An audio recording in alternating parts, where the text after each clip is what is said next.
ఇక బీఆర్ఎస్ కు good bye చెప్పనున్నారు మాజీ మంత్రి మల్లారెడ్డి, ఆయన అల్లుడు ఎమ్మెల్యే మర్రి రాజశేఖర రెడ్డి. సీఎం సలహాదారు వేం నరేందర్ రెడ్డితో భేటీ అయినట్టుగా తెలుస్తోంది. పార్లమెంట్ ఎన్నికలకు ముందే మామ అల్లుళ్లు కాంగ్రెస్ లో చేరే అవకాశం ఉంది. నిన్న ఎమ్మెల్యే మర్రి రాజశేఖర రెడ్డి విద్యా సంస్థలు ప్రభుత్వ భూముల్లో ఉన్నాయంటూ బిల్డింగ్స్ కూల్చివేశారు అధికారులు.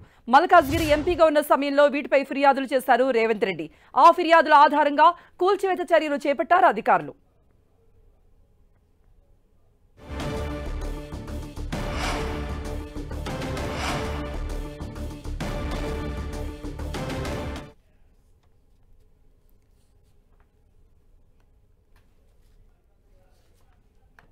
మరిన్ని అప్డేట్స్ ఇవ్వడానికి మా ప్రతినిధి శ్రీకాంత్ సిద్ధంగా ఉన్నారు. శ్రీకాంత్, ఒకవైపు నిన్నంతా కూడా మరి రాజశేఖర రెడ్డికి సంబంధించిన స్థలాల్లో కూల్చివేతలు, ఆ బిల్డింగ్లు కూల్చివేతలు జరిగాయి. విద్యార్థులు నిరసన వ్యక్తం చేసినప్పటికీ విద్యార్థులు ఇంటికి వెళ్లిపోయిన తర్వాత కూడా ఈ కూల్చివేతలు కొనసాగించారు. మరోవైపు బీఆర్ఎస్ నుంచి ఇప్పుడు కాంగ్రెస్ లో చేరిపోతున్నారు మామ అల్లుళ్ళంటూ ప్రచారం జరుగుతోంది. ఇందులో నిజమెంత? ఈ ధర్నాపై ఈరోజు రాత్రి అర్ధరాత్రి వరకు కూడా ఉత్కంఠ కొనసాగింది. పోలీసులు అనుమతి ఇవ్వడంతో ఈ రోజు తెలంగాణ జాగృతి ఆధ్వర్యంలో, భారత జాగృతి ఆధ్వర్యంలో ఎమ్మెల్సీ కల్వకుంట్ల కవిత ధర్నా చేపడుతున్నారు. ప్రభుత్వానికి ఇచ్చిన జీవో నంబర్ 3ని నిరసిస్తూ భారత జాగృతి ఈ ధర్నాకు పిలుపునిచ్చింది. ఈ జీవోతో మహిళలకు తీవ్ర అన్యాయం జరుగుతుందని, మహిళలతో పాటు ఎస్సీ ఎస్టీ బీసీకి చెందిన మహిళలకు మరింత అన్యాయం జరుగుతుందని, జీవోని వెంటనే ఉపసంహరించుకోవాలని భారత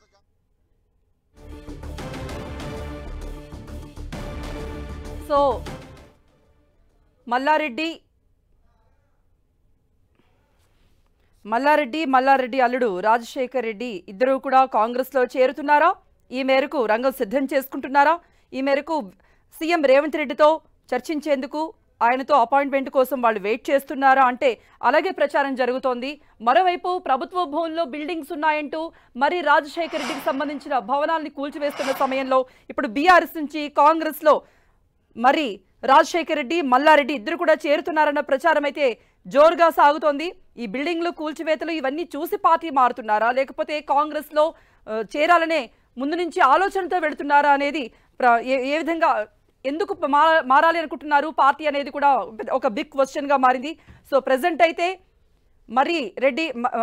మరి రాజశేఖర రెడ్డి, మల్లారెడ్డి ఇద్దరు కూడా కాంగ్రెస్ పార్టీలో చేరేందుకు రంగం సిద్ధం చేసుకుంటున్నారు అనేటువంటి వార్తలు అయితే షికారు చేస్తున్నాయి. దీనిపై క్లారిటీ రావాల్సిన అవసరం ఉంది. ఈ మేరకు అయితే నిన్ననే ప్రభుత్వ భూముల్లో బిల్డింగ్స్ ఉన్నాయంటూ మరి రాజశేఖర రెడ్డికి సంబంధించిన భవనాలను కూడా కూల్చివేశారు. ఎంత నచ్చ చెప్పినప్పటికీ కూడా ముందుగా ఒక నోటీసు లేదు, దీనికి సంబంధించి ఎటువంటి నోటీస్ కూడా లేకుండా ఉన్నపళంగా కూల్చివేశారంటూ మరి రాజశేఖర రెడ్డి కూడా వ్యాఖ్యానించారు. విద్యార్థులు నిరసన వ్యక్తం చేసినప్పటికీ కూడా ఆ బిల్డింగ్ కూల్చివేసినటువంటి ఆ దృశ్యాలు కూడా మనం చూస్తున్నాం. అయితే మరోవైపు సీఎం సలహాదారు వేం నరేందర్ రెడ్డితో భేటీ అయ్యారు. సీఎం అపాయింట్మెంట్ కోసం వాళ్ళు వెయిట్ చేస్తున్నారు. మల్లారెడ్డి అల్లుడు రాజశేఖర రెడ్డి ఇద్దరు కూడా కాంగ్రెస్ లో చేరేందుకు సమాయత్తం అవుతున్నారు. ఈ మేరకు అన్ని ప్రయత్నాలు చేస్తున్నారనే ప్రచారం కూడా జరుగుతోంది. మరి కాంగ్రెస్ లోకి వెళతారా? సీఎం రేవంత్ రెడ్డి ఏ విధంగా స్పందిస్తారు? ఎప్పుడు ఈ ప్రచారానికి ఫుల్ స్టాప్ పడుతుంది అనేది చాలా ఆసక్తికరంగా మారింది.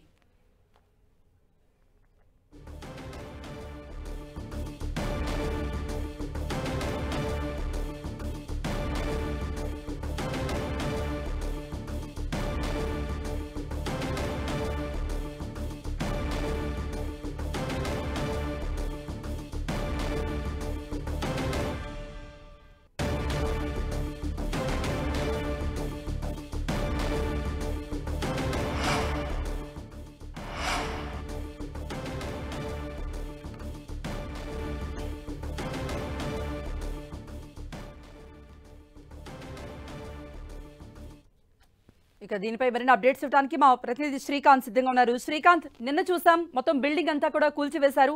మరోవైపు ఇప్పుడు సీఎం రేవంత్ రెడ్డి అప్పుడు ఎంపీగా, మల్కాజ్గిరి ఎంపీగా ఉన్నప్పుడే దీని మీద కంప్లైంట్ చేయడం చూసాం. ఈ రోజు నిన్న బిల్డింగ్లు కూల్చివేశారు. మరోవైపు బిగ్ న్యూస్ ఏంటంటే ఇటు కాంగ్రెస్ పార్టీలో చేరడానికి మల్లారెడ్డి అల్లుడు రాజశేఖర రెడ్డి కూడా ప్రయత్నిస్తున్నారు. ఈ మేరకు వేం నరేందర్ రెడ్డి సీఎం సలహాదారును కూడా కలిసారన్న ప్రచారం కూడా జరుగుతోంది. ఇందులో నిజమెంత? ఎప్పుడు చేరబోతున్నారు?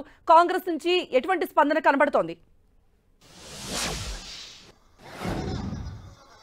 గత కొద్ది రోజులుగా బీఆర్ఎస్ పార్టీ నేతలు కాంగ్రెస్ ప్రభుత్వం అధికారంలోకి వచ్చిన తర్వాత ఎమ్మెల్యేలు ముఖ్యమంత్రి రేవంత్ రెడ్డి టార్గెట్ చేస్తూ వస్తున్నారు. ఆపరేషన్ ఆకర్ష్ లో భాగంగా గులాబీ నేతలను హస్తం గూటికి చేర్చుకునే పనిలో కాంగ్రెస్ పార్టీ పడడంతో మల్లారెడ్డి అల్లుడు కూడా కాంగ్రెస్ పార్టీకి చేరువవుతున్నామన్న సంకేతాలు ఇస్తున్నారు. నిన్న మొన్నటి వరకు బీఆర్ఎస్ పార్టీ టికెట్ అంటే మా మల్కాజ్గిరి నుంచి తన కొడుకు పోటీ చేశారని బహిరంగంగానే వ్యాఖ్యలు చేసిన మల్లారెడ్డి ఇప్పుడు తన కొడుకు పోటీ చేయడంపై అనుమానాలు వ్యక్తం చేస్తున్నారు. తమకు ఆసక్తి లేదన్న అభిప్రాయాన్ని వ్యక్తం చేస్తున్నారు. దీనికి తోడు నిన్న మొన్న జరిగిన ఆ సంఘటనలు మనం పరిశీలిస్తే మల్లారెడ్డి అల్లుడు మరి రాజశేఖర్ రెడ్డి గారిని నియమించే అంటే నిర్మాణం చేసిన విద్యా సంస్థల్లో పూర్తిగా ఆ ప్రభుత్వ భూముల్లో ఆక్రమించుకొని కబ్జా చేసుకొని కొన్ని నిర్మాణాలు చేశారని ప్రభుత్వం ఆ నిర్మాణాలను కూల్చివేసేందుకు రెడీ అవుతుంది. గత 3-4 రోజుల క్రితం మల్లారెడ్డి కళాశాలకు వెళ్లే రహదారిని కబ్జా చేశారంటూ మల్లారెడ్డి మాజీ మంత్రి మల్లారెడ్డి కళాశాలకు వెళ్లే రహదారిని ప్రభుత్వ భూమి అంటూ ప్రభుత్వం స్వాధీనం చేసుకుంది.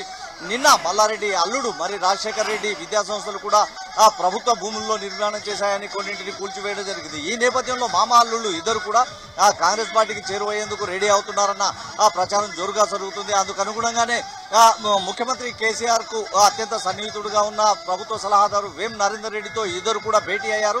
త్వరలోనే కాంగ్రెస్ తీర్థం పుచ్చుకునేందుకు రెడీ అవుతున్నారన్న సంకేతాలు వస్తున్నాయి. అయితే పార్లమెంట్ ఎన్నికల టార్గెట్ గానే ఈ మల్లారెడ్డితో పాటు అల్లుడు మరి రాజశేఖర్ రెడ్డిని కూడా కాంగ్రెస్ లో చేరాలని కాంగ్రెస్ పార్టీ ఒత్తిడి చేస్తున్నట్టు తెలుస్తుంది. అందులో భాగంగానే గత కొన్ని రోజులుగా మల్లారెడ్డి అల్లునిపై ప్రభుత్వం టార్గెట్ చేస్తుందన్న ఆరోపణలను బీఆర్ఎస్ చేస్తుంది. ఈ నేపథ్యంలో ఇద్దరు ఇప్పుడు ఎలా వ్యవహరిస్తారన్నది ఆసక్తిగా రేపుతుంది. నిన్న మీడియాతో మాట్లాడిన మర్రి రాజశేఖర్ రెడ్డి తాము గత ఎన్నో సంవత్సరాలుగా ఇందుకు సంబంధించి ఆధారాలు నిర్మాణంలో ఉన్న వాటిని సహా ఆధారాలు కూడా వెల్లడించడం జరిగింది. అయితే ప్రభుత్వం మాత్రం ఖచ్చితంగా ఇవి ప్రభుత్వ భూముల్లో నిర్మాణాలు చేపట్టారంటూ వాటిని కూల్చివేయడంతో ఇప్పుడు వీరి రాజకీయ భవిష్యత్తుపై ఎన్నో అనుమానాలు వ్యక్తమవుతున్నాయి. ప్రధానంగా మల్కాజ్గిరి ఎంపీ టికెట్ అడిగిన మల్లారెడ్డి తనయుడి కోసం ఇప్పుడు టికెట్ అవసరం లేదు, పోటీ చేసేందుకు పెద్దగా ఆసక్తి లేదని చెబుతున్నాడు. కూడా కాంగ్రెస్ పార్టీలో చేరేందుకు మల్లారెడ్డి అల్లుడు సిద్ధంగా ఉన్నారన్న సంకేతాలంటూ రాజకీయ వర్గాల్లో చర్చ జరుగుతుంది. కృప ఓకే.